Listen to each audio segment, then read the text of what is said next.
रुको, कौन हो तुम?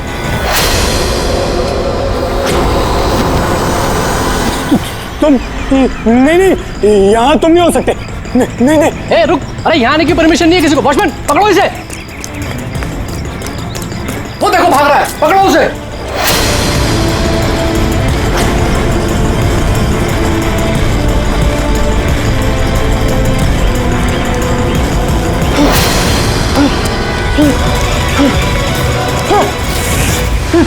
तुम यहाँ भी नहीं नहीं नहीं, तुम यहाँ नहीं हो सकते। नहीं नहीं।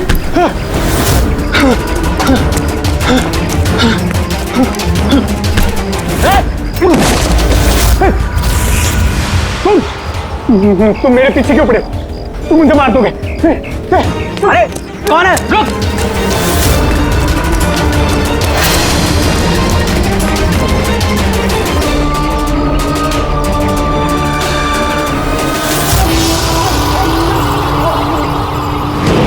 परेश, तुम कहाँ हो? मैं तुम्हारी मदद करने आया हूं। देखो, डरो नहीं, सामने आओ। मैं तुम्हें उससे बचा लूंगा। कुछ नहीं कर पाएगा वो तुम्हारा।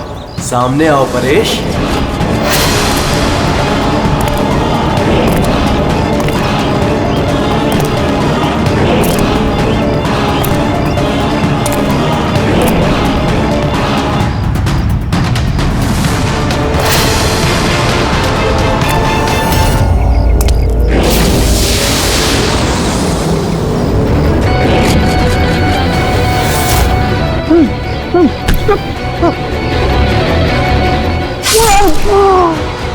ए, कौन है वहां पे? हाँ?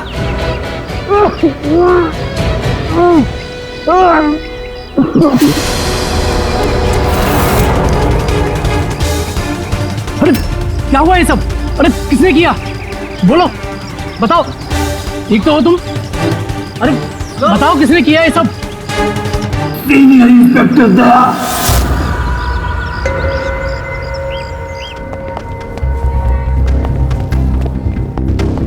हाँ डॉक्टर साहब। पेशेंट खतरे के बाहर है, लेकिन अभी भी बेहोश है। कौन है, कुछ पता चला? हाँ, इसका नाम परेश है, लेकिन अभी तक बेहोश है। होश में आने के बाद आप लोग मिल सकते हैं। ठीक है डॉक्टर साहब, थैंक यू। वैसे आपने हमें क्यों बुलाया? इनके कारण। इनका कहना है कि हमला करने वाला आप ही की टीम का है। व्हाट? क्या बकवास कर रहे हैं आप?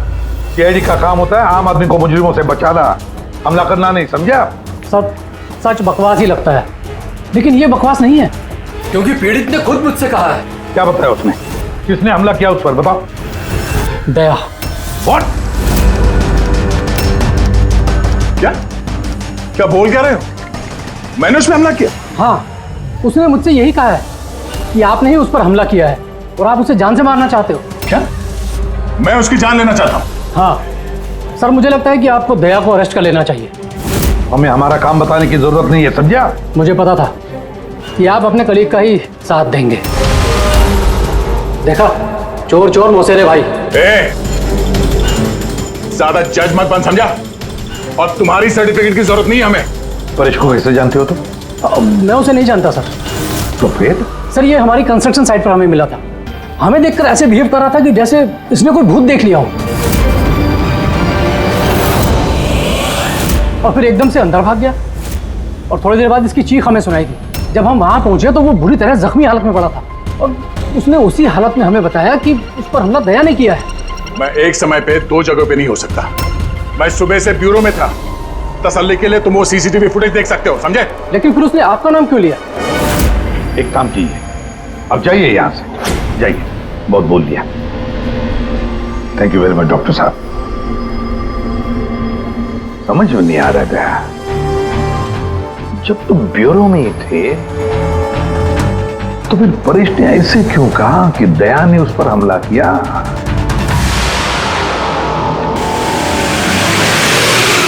एक बात बताइए, जब आप लोगों ने यहाँ पे परेश को जख्मी हालत में देखा था तो उसके साथ में कोई था या किसी को आते जाते देखा हो?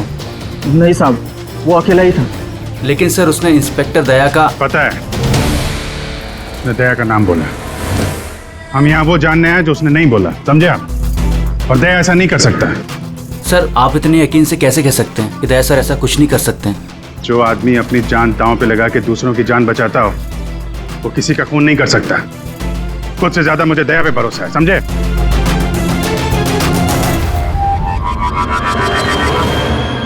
आसपास चेक करते हैं, शायद कोई सबूत मिल जाए।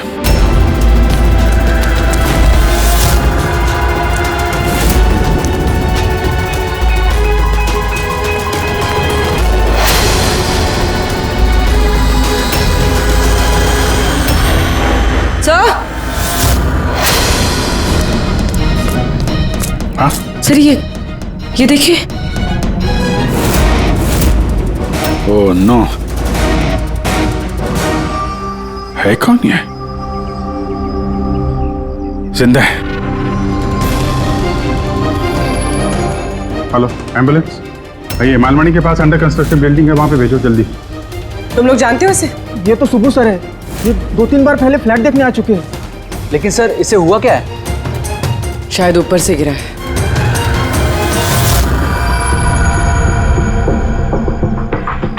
ऊपर से गिरा है या फिर गिराया गया है?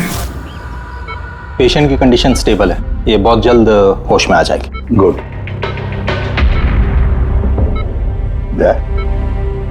क्या हो गया, इसे तुम ऐसे क्यों देख रहे हो? जानते हो इसे? साहब, अभिजीत तुम यहाँ क्या कर रहे हो? जिस अंडर कंस्ट्रक्शन बिल्डिंग में इस परेश पे हमला हुआ है वहां पे हमें एक और आदमी जख्मी हालत में मिला। और एक आदमी? कौन है वो? तो वॉचमैन बता रहा था उसका नाम सुबू है, वहां पे 2-3 बार आया था मकान देखने के लिए। उसके हाथ में से हमें ये कपड़े का टुकड़ा मिला है। अच्छा, छोड़ दो मुझे मत मारो, छोड़ दो मुझे, मत मारो मुझे, छोड़ दो मुझे। परेश, मैं इसे भी प्रद्युमन सीआईडी से, घबराओ मत, तुम्हें कोई कुछ नहीं करेगा, हम तुम्हारे साथ हैं। दया, दया छोड़ दो मुझे, दया छोड़ दो मुझे, मुझे मत मारो दया। परेश दया तुम्हारे सामने खड़ा है, मैं इसे भी प्रद्युमन हूँ। दया, दया छोड़ दो मुझे, छोड़ दो मुझे। परेश, दया, दया तुम जाओ, दया तुम क्या चाहते हो मुझसे? दया छोड़ दो मुझे। परेश क्या बात कर रहे हो? दया, दया छोड़ दो मुझे, मुझे मत मारो दया। परेश मैं दया नहीं, मैं अभिजीत हूँ। दया, दया जाओ यहाँ से, जाओ, जाओ। अरे दया इधर है।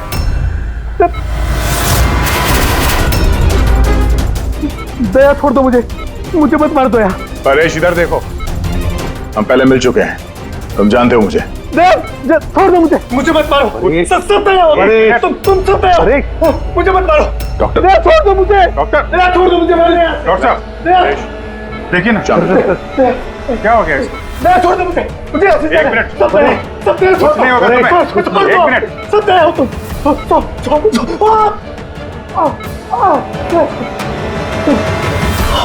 दया हो तुम सब दया हो, तुम सब दया हो।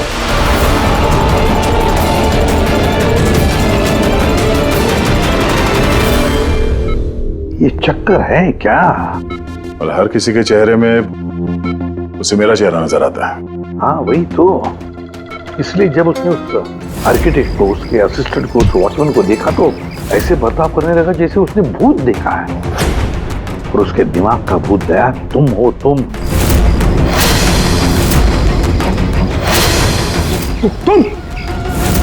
और इसीलिए उसे लगता है कि तुमने उस पर हमला किया है, क्योंकि हमलावर में भी वो तुम्हें ही देख रहा होगा। तो मेरी समझ में ये बात नहीं आ रही सर कि मेरा ही चेहरा क्यों? दया, तुम कह रहे थे ना इसे तुम पहले से जानते हो, कैसे?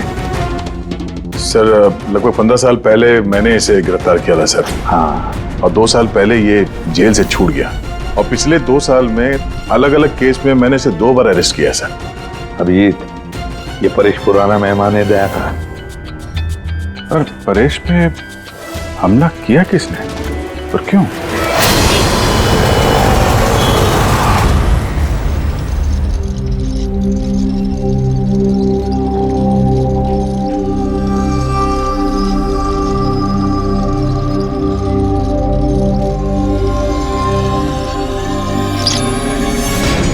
अरे मैडम जरा ध्यान से।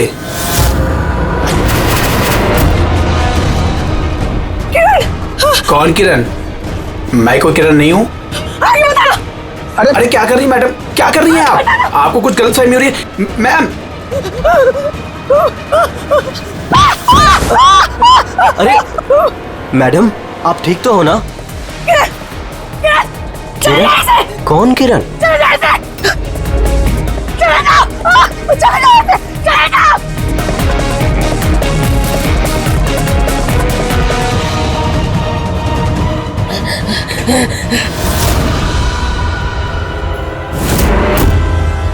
क्यों सुबह, कैसी तबीयत है तुम्हारी? सर पैर की हड्डी टूट गई है और बाकी इधर उधर थोड़ी सी चोटें लगी हैं। मुझे एक बात बताओ, क्या हुआ था उस दिन? हाँ? वो आदमी सीढ़ियों से भाग रहा था जब मैं उससे टकराया, और जब मैंने उसके हाथ में चाकू देखा तो मैंने शोर मचाया और उसे पकड़ने की कोशिश की, लेकिन तब उसने मुझे धक्का दे दिया और मैं नीचे गिर गया। उसके बाद सर कुछ याद नहीं। सुबह, तुम्हारे हाथ में से हमें वो जो एक कपड़े का टुकड़ा मिला था, लाल कलर के चौकड़ी का, क्या वो उस आदमी की शर्ट का टुकड़ा था? जी सर, शर्ट पहना था उसने वो, और हाथापाई के दौरान शायद वो मेरे हाथ में आ गया था। अच्छा ये बताइए, उस आदमी का चेहरा देखा था? सब कुछ इतनी जल्दी में हुआ कि कुछ याद नहीं। ठीक है, अब तुम जाओ, अगर जरूरत पड़े तो हम तुमसे फिर मिलेंगे, ठीक है? जी सर, थैंक यू सर। जाओ।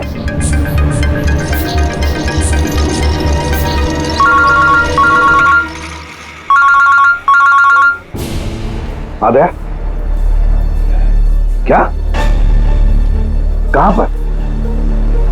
अच्छा ठीक है, मैं अभिजीत और पूरी को भेजता हूं उधर। हाँ हाँ, अभी अभी। यस। क्या हुआ सर? दया बता रहा था कि किसी सुपरमार्केट में एक औरत आसपास के सभी लोगों पर हमला कर रही थी और हर एक को किरण किरण किरण नाम से पुकार रही थी। देखिए मैडम, हम लोग सीआईडी से हैं, आपकी मदद करने के लिए आए हैं, ठीक है? ये चाकू हमें दीजिए। तुम्हें किरण हो?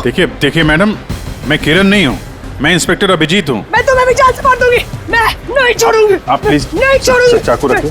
तुम भी किरण हो, मैं बोलता। सॉरी। क्या हुआ? सॉरी। Oh no. अरे क्या हो गया? ये औरत गिर कैसे गई?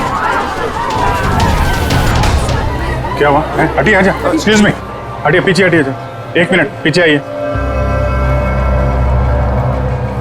हुआ क्या है इसको? मैडम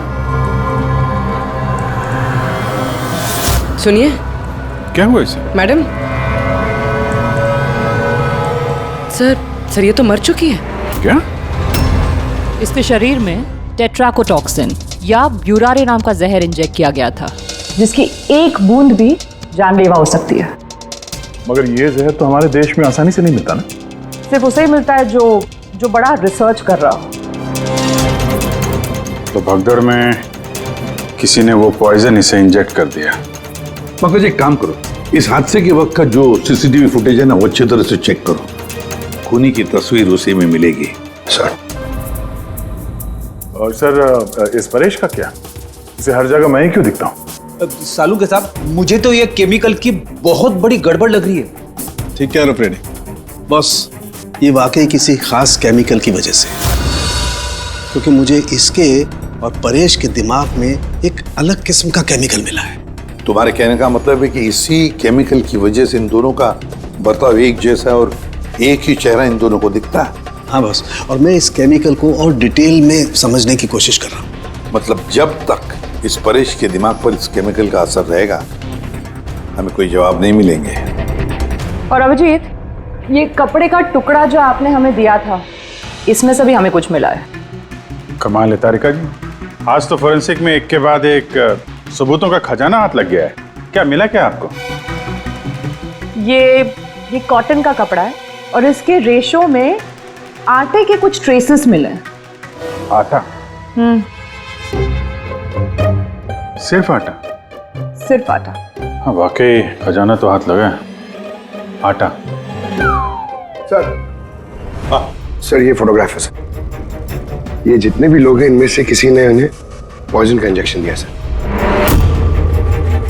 अब और एक काम करो, ये जितने सारे लोग हैं ना, इन सब की मूवमेंट ट्रैक करो शॉपिंग मॉल में। खून होने से पहले ये लोग कहाँ थे, कहाँ से आए, क्या क्या कर रहे थे, और खून होने के बाद में देखो ये लोग कहाँ गए। ओके?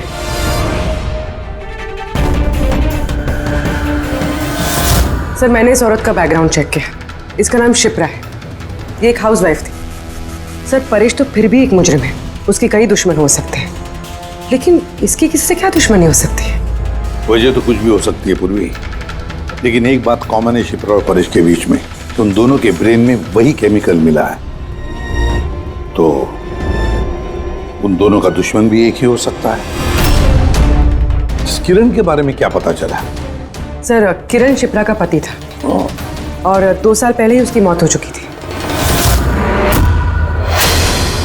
सर किरण शिप्रा को काफी मारता पीटता भी था। कोई ना कोई बात तो है इस परेश और शिप्रा के बीच में, कोई कॉमन बात, जिसकी वजह से ये दोनों भी उस खूनी के निशाने पर आ गए। क्या हो सकती है वो कॉमन बात? क्या हो सकती है? सर मैं परेश के पड़ोस में पिछले 5 साल से रहता हूँ, पर अजीब बात है सर, ना मैंने उसे कभी देखा, ना कभी मुलाकात हुई। और कोई नहीं है परिवार में उसके? सर उसके पिताजी थे, जिनकी मौत तब हो गई थी जब वो जेल में था, और कोई नहीं है। सर शिप्रा का हस्बैंड बहुत स्ट्रिक्ट था। वो उससे मिलना तो दूर, किसी से बात तक करने अलाउ नहीं करता था। इनफैक्ट वो तो उसको मारता पीटता भी था। सर उसके हस्बैंड के डेथ के बाद ना मैंने बहुत कोशिश की कि मैं उससे बात करूं, उससे पूछूं, लेकिन उसने इंटरेस्ट नहीं रखा। अच्छा, उसका कोई करीबी दोस्त, कोई रिश्तेदार नहीं था क्या? सर मुझे नहीं लगता कि होगा। अच्छा। शिप्रा और परेश दोनों की जिंदगी में एक बात कॉमन, दोनों जिंदगी में अकेले थे, ना कोई दोस्त, ना कोई रिश्तेदार। सर दोनों में एक चीज कॉमन है। क्या? सर हमने परेश और शिप्रा का कंप्यूटर चेक किया, तो उनकी कंप्यूटर हिस्ट्री से पता चला है कि दोनों ने ही ऑनलाइन सपोर्ट ग्रुप ज्वाइन किया था। अच्छा, ऑनलाइन सपोर्ट ग्रुप मतलब? सर ये ग्रुप्स है जो डिप्रेशन, लोनलीनेस, ड्रग एडिक्शन और अल्कोहलिज्म में फंसे होते हैं, उनकी काउंसलिंग करता है और उनकी मदद करता है। सर शिप्रा ने 2 हफ्ते पहले ही एक ऐसा ग्रुप ज्वाइन किया था जो शादीशुदा जिंदगी में परेशान लोगों की मदद करता है, और परेश ने अपने अकेलेपन से निकलने के लिए पिछले महीने ही ऐसा ग्रुप ज्वाइन किया था। अजीब इत्तेफाक है, दोनों ने ऑनलाइन ग्रुप ज्वाइन किया और दोनों को एक ही तरीके की परेशानी हुई। कुछ पता चला इस ग्रुप के बारे में?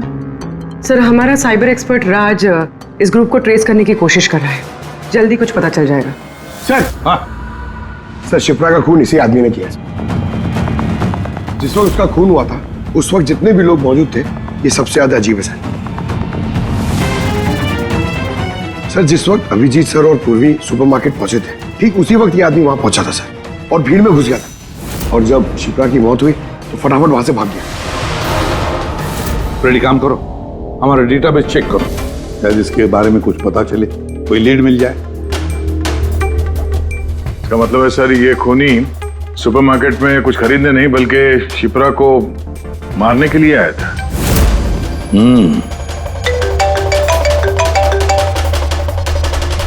हाँ राज, ओके ठीक है, तो तुम मुझे एड्रेस SMS कर दो। Thank you sir. Cyber expert Raj का फोन था, उसका कहना है कि ये दोनों ग्रुप्स एक ही IP एड्रेस से बनाए गए हैं। एक ही कंप्यूटर से? हाँ सर। IP का एड्रेस मिला है? हाँ सर, अंधेरी में एक प्रिंटिंग शॉप है, ये दोनों ग्रुप्स वहीं से बनाए गए हैं। बस, तो फिर अभिजीत तुम और पूर्वी जाओ वहां पर और देखो कौन है इस सबके पीछे और उसका क्या कनेक्शन है। सर क्या सोच रहे होते हैं? सर नहीं, पंकज ने भी बताया कि वो खूनी शिप्रा को मारने के इरादे से ही आया था। तो फिर सर उसे पता कैसे चला कि शिप्रा वहाँ सुपरमार्केट में है और वो लोगों पे हमला कर रही है? वो शिप्रा को फॉलो कर रहा होगा सर। अगर फॉलो कर रहा था तो अभिजीत और पूर्वी के वहां सुपरमार्केट में पहुंचने से पहले वो मार के निकल जाता, बाद में नहीं मारता उसे। अभिजीत को सुपरमार्केट पहुंचने में 20 मिनट लगे और खूनी को भी वहां पहुंचने में 20 मिनट लगे, तो इसका मतलब है दोनों को भी खबर एक ही वक्त पहुंची थी। तो कहीं ऐसा तो नहीं कि इंफॉर्मेशन खूनी को हमसे ही गई हो? हमारे यहां से इंफॉर्मेशन? हाँ, हो सकता है। दया, कहीं ऐसा तो नहीं कि जब हम परेश को देखने गए थे हॉस्पिटल में, उस वक्त खूनी वहां पर मौजूद था और उसने मेरी बातें सुन ली हो? अरे खूनी हॉस्पिटल में कर क्या रहा था? दया, परेश खूनी के हाथों पहले तो बच गया था। हो सकता है खूनी अपना अधूरा काम पूरा करने हॉस्पिटल आया था, परेश को खत्म करना चाहता था वो, इसलिए।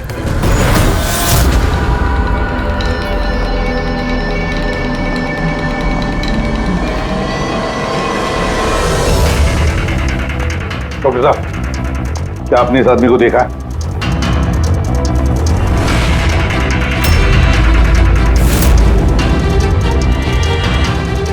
भाई साहब, ये आदमी को देखिए जरा, इस हॉस्पिटल में इसको देखा है कहीं?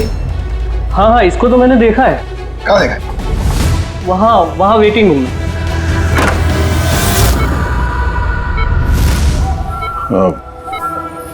क्या कोई आया था क्या? नहीं सर, यहाँ कोई नहीं आया। ठीक। हाँ दया सर, परेश तो ठीक है पर वो खूनी अभी तक दिखा नहीं। कहीं तो छुप कर बैठा ही है दया, सही वक्त का इंतजार कर रहा है। वेटिंग रूम में भी चेक किया सर, वहां भी कोई नहीं है। तो यही पता है, पर कहाँ छुप कर बैठा है ये?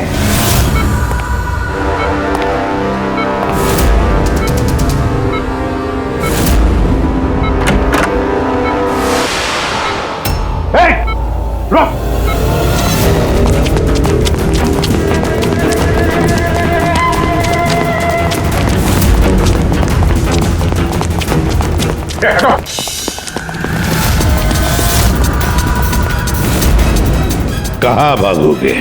रुक!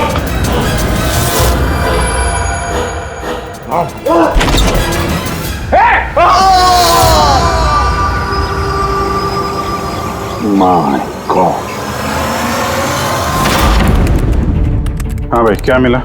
सर, ये दोनों साइड डिलीट किए जा चुके हैं, अब वो ऑपरेशनल नहीं है। मतलब अपराधी ने सबूत मिटा दिया? जी सर, पर सर कुछ इंटरेस्टिंग चीजें मेरे हाथ लगी है। क्या? ये देखिए सर, इसी आईपी एड्रेस से, इसी कंप्यूटर से उस तरीके के 6 और ऑनलाइन सपोर्ट ग्रुप बनाए गए हैं। तो लोगों को फंसाने के लिए ऐसे कई ग्रुप बनाए गए हैं? बिल्कुल सर। सर, बाकी ग्रुप डिटेल में चेक कर लेता हूँ।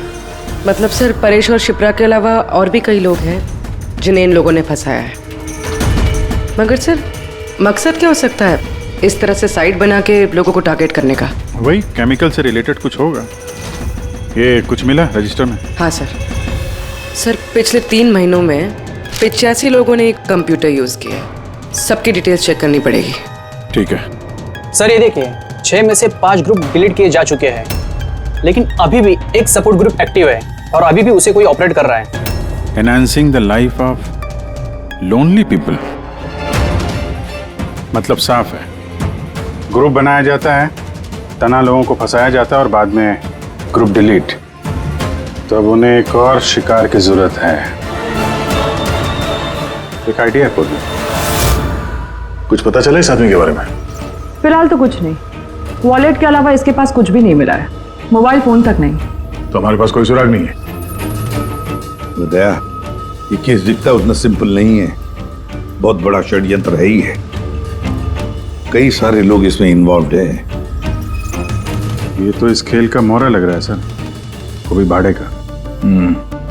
और इस केस का मास्टरमाइंड अभी भी आजाद घूम रहा है, अपने नए शिकार की तलाश में होगा। जल्द से जल्द ढूंढना होगा सर इसे। हाँ पंकज, आराम से। बस खड़े। ये क्या ही था उनके? सर, आप ये क्या खेल खेल रहे हैं पंकज के साथ? नहीं नहीं, ये कोई खेल नहीं है। बस मैंने बताया था ना, ये केस बहुत ही पेचीदा है, बड़ा कॉम्प्लेक्स है।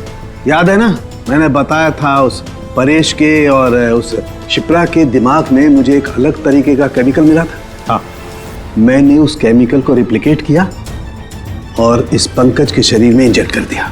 What? अरे तू पागल हो गया शाहरुख है? अगर इसे कुछ हो गया तो? अरे कुछ नहीं होगा यार, बिलीव मी, मैं पागल हूं क्या?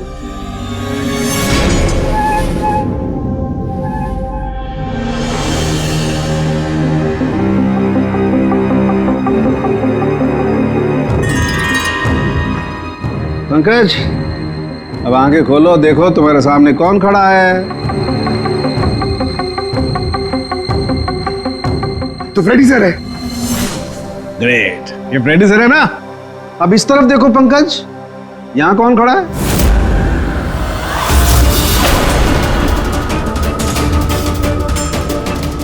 ये कैसे हो सकता है?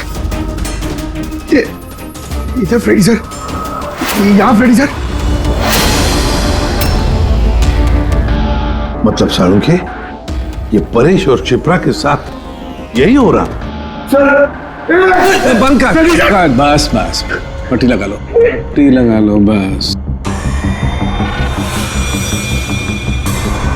ये देखा बस, इसे फ्रेगोली सिंड्रोम कहते हैं।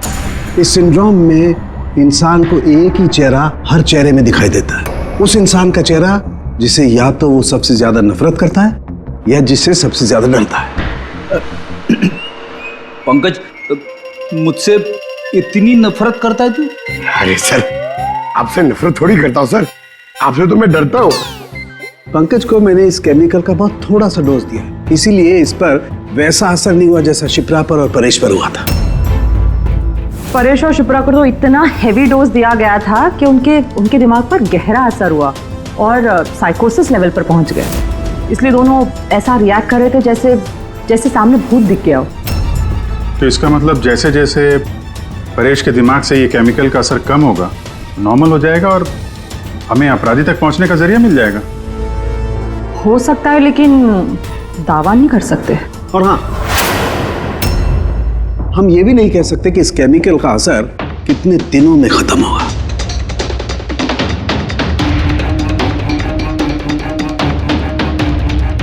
अगर हम परेश के ठीक होने का इंतजार करेंगे तो बहुत देर हो जाएगी। हमें कोई और तरीका ढूंढना होगा, कोई और तरीका। हाँ पूर्वी। सर, मैंने वो ऑनलाइन ग्रुप पे रजिस्टर कर लिया और डिटेल्स भी एकदम परेश और शिप्रा की तरह थी। नो फ्रेंड्स, नो फैमिली, एकदम अकेले। उन लोगों को ऐसे लोगों की तलाश है। ये तुम्हारा ट्रैकर, इससे पता चलता रहेगा तुम्हारे मूवमेंट के बारे में। और ये तुम्हारा कैमरा। हमारे पास सिर्फ ये वॉलेट है सर, उस आदमी की पहचान और असलियत जानने के लिए, और ये कुछ चीजें मिली है साथ में। पेट्रोल पंप का बिल, ये होटल का मैच बॉक्स, खरीदा हुआ मैच बॉक्स, ये नंबर किसका है? ये सेलफोन लगता है किसी? सर हम इस पेट्रोल पंप पे गए थे, वहां से पता चला सर ये आदमी महीने में 2-3 बार वहां पे आता है और सीसीटीवी फुटेज में हमने देखा कि वो अपने बाइक पे हर बार अलग अलग नंबर प्लेट लगा के आता है। हाँ, और पेमेंट कैश में करता है। और सर ये मैच बॉक्स जिस होटल का है वहाँ पे भी हमने पूछताछ की। वो आदमी महीने में 5-6 दफ़ा खाना खाने आता है और पेमेंट भी कैश से करता है। सर ये नंबर के बारे में आप पूछ रहे थे सर, ये बार में एक लड़की है जो काम करती है, उसका है। वो कह रही थी कि उस आदमी का नाम अशोक है और 1-2 बार उनसे बात हुई है, फिर वो गायब हो गया सर। मतलब हमारे पास इस अशोक के बारे में सिर्फ इतनी इंफॉर्मेशन है। एक काम करते हैं, ये सारी जो लोकेशंस है ना, पेट्रोल पंप, बार और ये होटल, देखते हैं कहाँ पर है। जरा मैप दिखाओ।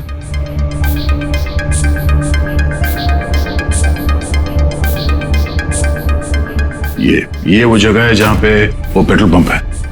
सर यहाँ पे बाहर है सर। और सर ये होटल है।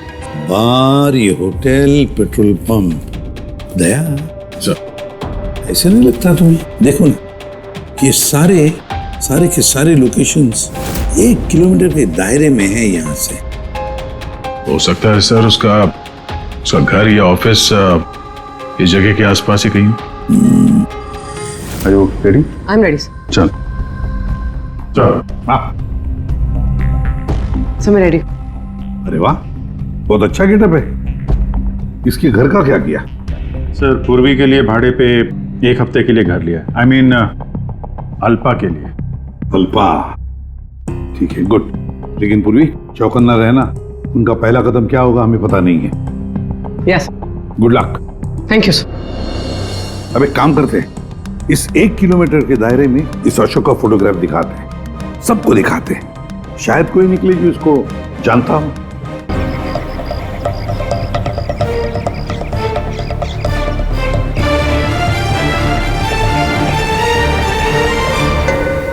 पूर्वी। हाँ सर। चौकन्ना रहना। सर यहाँ पे तो सब ठीक है।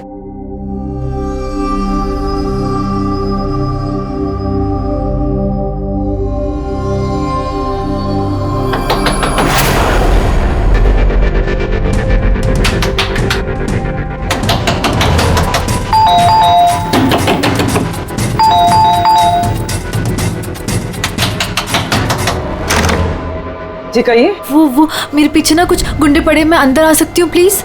1 मिनट। हाँ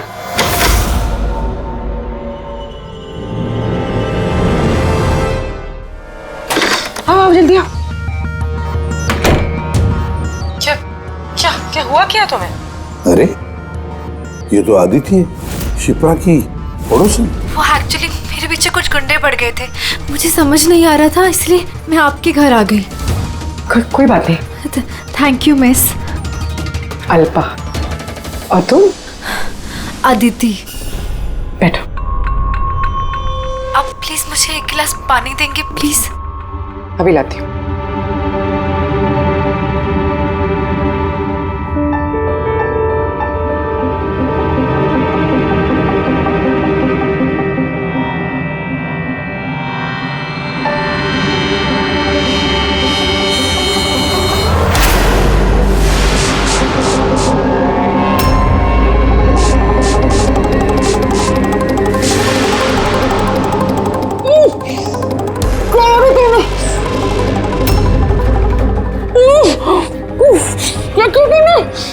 मत कर, कुछ ऐसा नहीं किया, ज्यादा दर्द नहीं दूंगी तुझे मैं।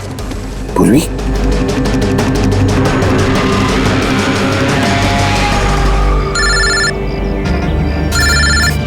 हाँ सर। क्या शिप्रा की पड़ोसन अदिति? सर मैं फौरन वहां पहुंचता हूं। नहीं सर, अब अशोक का भी पता नहीं चला। ये सर। सब कुछ प्लान के मुताबिक तो चल रहा है। अब देखते हैं आदिति पूर्वी को कहां लेकर जा रही है। अरे ये क्या, ट्रैकर एक ही जगह पे मूवी नहीं हो रहा? कहीं ऐसा तो नहीं उन लोगों को ट्रैकर के बारे में पता चला हो, निकाल कर फेंक दिया हो? माय गॉड, अब तक पहुंचेंगे कैसे इन सब तक?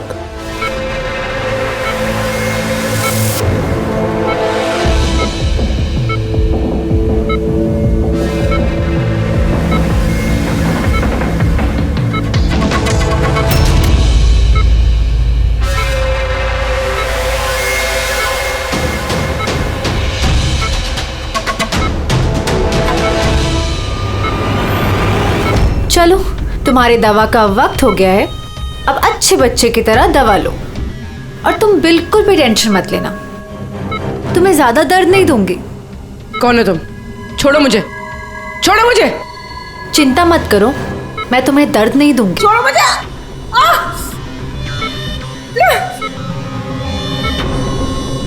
मैंने तुम्हें मना किया था ना कि कुछ दिनों के लिए हम किसी नए लोगों को नहीं लाएंगे, क्योंकि सीआईडी वाले हमें पागलों की तरह ढूंढ रहे हैं।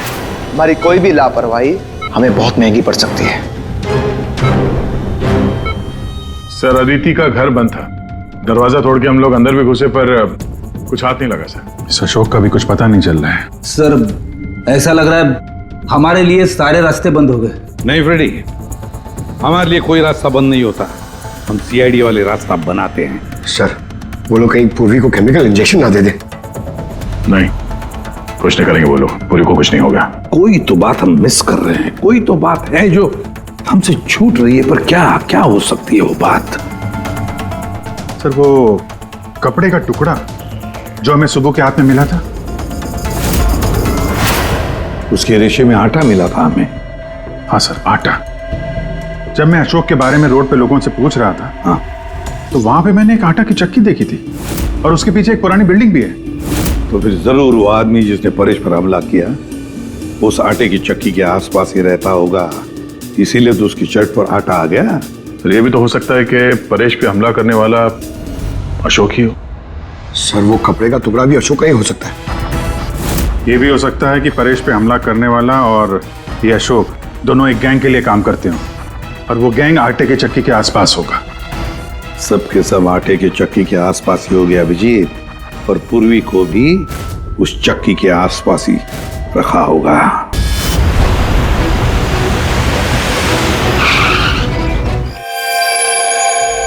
कोई अपने जगह से नहीं लेगा, कोई भी नहीं। पूर्वी कहाँ है? अदिति, पूर्वी कहाँ है?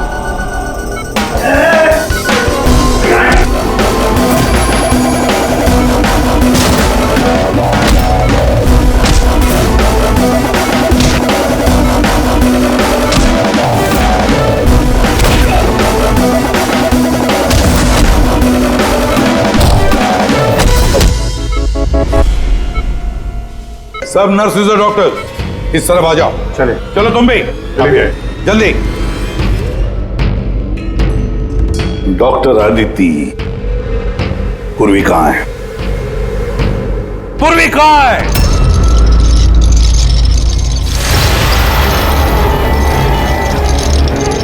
तुम्हारी पूर्वी मेरे पास है एसीपी। सुब्बू तुम? हाँ, मैं। जिसे तुम लोग यहां वहां खोज रहे थे ना, वो तुम लोगों के साथ ही था। मुझे देखकर अफसोस तो हो ही रहा होगा ना। मुझे पता था सीआईडी कोई भी काम अधूरा नहीं छोड़ेगी, इसलिए मैं अपना हर कदम फूंक फूंक कर रख रहा था। लेकिन इस अदिति की बेवकूफी की वजह से सब गड़बड़ हो गया और मुझे फंसाने के लिए तुमने अपने इस ऑफिसर को मेरे पास भेज दिया। लेकिन अब ये मेरे जाल में फंस चुकी है और मुझे यही यहां से बाहर निकालेगी। तुम्हें क्या लगता है पूर्वी की आड़ लेकर तुम हमसे बच जाओगे? नहीं, लगता नहीं है, ऐसा ही होगा। अगर तुम अपने इस बहादुर ऑफिसर को जिंदा देखना चाहते हो तो मुझे यहां से जाने दो। नहीं तो मैं ये केमिकल इसके अंदर इंजेक्ट कर दूंगा और उसके बाद क्या होगा तुम लोग सब जानते हो। पर ये सब तुम क्यों कर रहे हो? हाँ? अपने बेटे रवि के लिए। अपने बेटे के लिए? हाँ, मेरे बेटे को पार्किंसन नाम की बीमारी है। मैं अपने केमिकल से उस बीमारी का इलाज ढूंढ रहा हूं और मैं जिस फार्मा में काम करता हूं वो मुझे इंसानों पर उसे ट्राई करने नहीं देती। इसीलिए तुमने अपने तरीके से लोगों को फंसा के उन पे ये एक्सपेरिमेंट करना शुरू कर दिया। अगर मैं ऐसे नहीं करूंगा तो मैं सही इलाज तक नहीं पहुंच पाऊंगा। कैसे पता चलेगा मुझे कि इन केमिकल्स का इंसानों पर रिएक्शन क्या होता है? और इसीलिए तुम सपोर्ट ग्रुप में ऐसे लोगों को टारगेट करते थे जो अकेले रहते थे, ताकि अगर वो गायब भी हो जाए तो किसी को भनक ना लगे और तुम उन पर अपने एक्सपेरिमेंट्स आराम से करते रहो। हाँ? अकेलेपन से जूझ रहे परेश को मैंने अपने सपोर्ट ग्रुप के जरिए फंसाया और उस पर एक्सपेरिमेंट शुरू किया। लेकिन इन सबकी गलती की वजह से वो यहां से भाग निकला और तुम लोगों के हाथ लग गया। नहीं तो मेरा प्लान कभी फेल नहीं होता। तभी तुम उसकी जान के पीछे पड़े हुए थे। मैं तो उसे उस अंडर कंस्ट्रक्शन बिल्डिंग में ही मार डालता, लेकिन वो आर्किटेक्ट बीच में आ गया। वहां तुम भी तो जख्मी हालत में मिले थे, ये क्या चक्कर है? परेश को जैसे ही मैंने चाकू मारा मुझे लोगों की आवाज आई और मैं वहां से भागना चाहा और हड़बड़ी में तुम्हारा पैर फिसल गया और तुम सीधे नीचे गिर गए। मैं तो वहां से भी भाग जाता, लेकिन मेरे टूटे हुए पैर की वजह से मैं भाग नहीं पाया। और इसीलिए तुमने विक्टिम होने का ढोंग किया ताकि तुम सेफ भी रहो और किसी को तुम पे शक भी ना हो। और तभी तुम लोगों की नजर मुझ पर पड़ी। और शिप्रा का क्या? उसे तो तुमने किडनैप नहीं किया था, वो तो सुपरमार्केट में घूम रही थी। सपोर्ट ग्रुप में से अदिति ने शिप्रा को चुना और हमने डिसाइड किया कि हम उसे किडनैप नहीं करेंगे और चुपचाप ये ड्रग देते रहेंगे। खिलाड़ी तो तुम शातिर हो और थोड़े कच्चे हो, नहीं तो हमारे लिए सबूत नहीं छोड़ते तुम। याद है ना तुम्हारा वो शर्ट, उसका एक टुकड़ा, कपड़े का टुकड़ा, उस पर जो आटा लगा था ना, बस उसी के जरिए हम तुम तक पहुंच गए।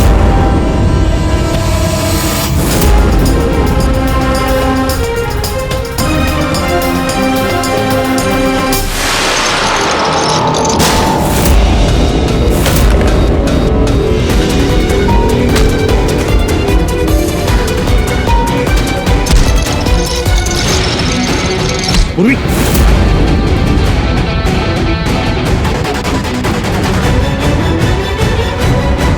पूर्वी देखो। हाँ,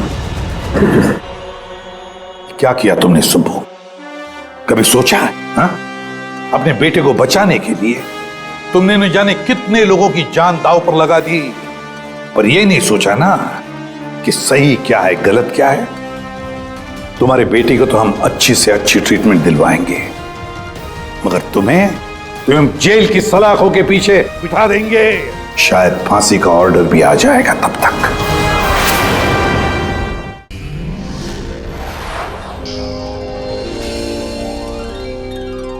CID के और भी मजेदार और सस्पेंस से जुड़े एपिसोड्स को देखने के लिए हमारे चैनल को सब्सक्राइब करें और बेल आइकॉन दबाना ना भूलें।